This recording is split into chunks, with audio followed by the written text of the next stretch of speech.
বাড়ির উঠোনে শোয়ানো বাবার নিথর দেহ, চোখের জল নিয়ে মাধ্যমিক দিতে গেল মধুমিতা।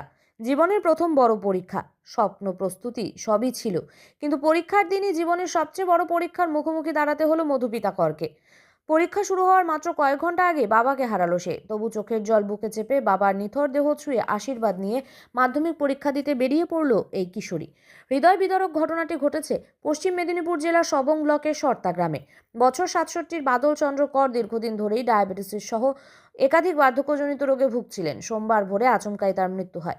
সেই সময় বাড়িতে ছিল মাধ্যমিক পরীক্ষার্থী ছোট মেয়ে মধুমিতা। এদিন সকালে বাড়ির উঠোনেই শুয়ে রাখা হয় বাবার নিথর দেহ। চারিদিকে কান্নার রোল। ৫ দিদির আগেই বিয়ে হয়ে গিয়েছে, ফলে বাবাকে দেখভালের অনেকটা দায়িত্বই ছিল মধুমিতার কাঁধে।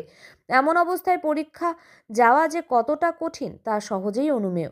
মধুমিতা সর্তা তারকনাথ ইনস্টিটিউশনের ছাত্রী। তার পরীক্ষা কেন্দ্র ছিল সবংয়ের ১০ গ্রাম সতীশচন্দ্র সর্বার্থ সাধক শিক্ষা সদনে। খবর পেয়ে সকাল সকাল মধুমিতার বাড়িতে পৌঁছে যান স্কুলের ভারপ্রাপ্ত প্রধান শিক্ষক অজয় কুমার বর্মন।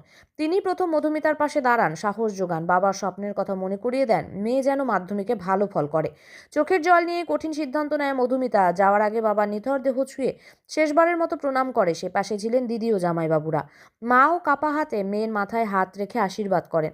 ব্যাগ কাঁধে নিয়ে বাবার শেষ দর্শন রেখেই পরীক্ষা কেন্দ্রের পথে রওনা দেয় মধুমিতা। সেই দৃশ্য দেখে চোখ ভিজেছে গোটা সর্তা গ্রামের। এই ঘটনার মধ্য দিয়ে মধুমিতা বুঝিয়ে দিল, দুঃখের পাহাড় বুকেও দায়িত্ব আর স্বপ্ন মানুষকে এগিয়ে যেতে শেখায়। বাবার স্বপ্ন পূরণ করাই এখন তার একমাত্র লক্ষ্য। কোথায় সেন্টার পড়েছে? দশগ্রাম। কোথায় পড়াশোনা করতে? সাতটা। কতটা কষ্ট এই পরীক্ষাটা মনে করছো? অনেক। পড়াশুনো টিউশন করো? না। বাড়িতেই? হ্যাঁ। বাবা কি করতেন? বাবা বাড়িতে বসে থাকতেন। আগে হচ্ছে স্কুলের সেক্রেটারি ছিল। কিভাবে কি হলো বাবার এরকম? অসুখ করেছিল। কি শরীর খারাপ ছিল? হ্যাঁ, সুগার, প্রেশার, অনেক রকম রোগ ছিল। কটার সময় স্কুলে যাবে আজকে পরীক্ষায়?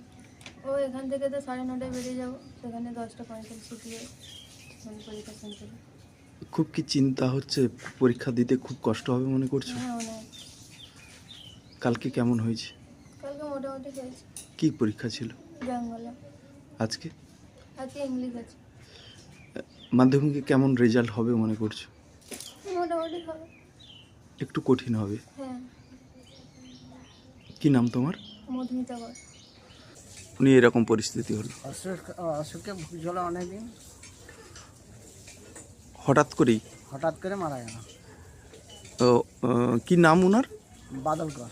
ওনার মেয়ের তো পরীক্ষা রয়েছে, হুম। কালকে কিভাবে পরীক্ষা দিতে গেল? তারপর এই যে মৃত্যুশয্যা পড়েছিল, অথচ তাকে এই পরীক্ষা দিতে যেতে হলো। তার বাবার মুখ দেখতে পারে মুখও দেখতে পায়নি? না।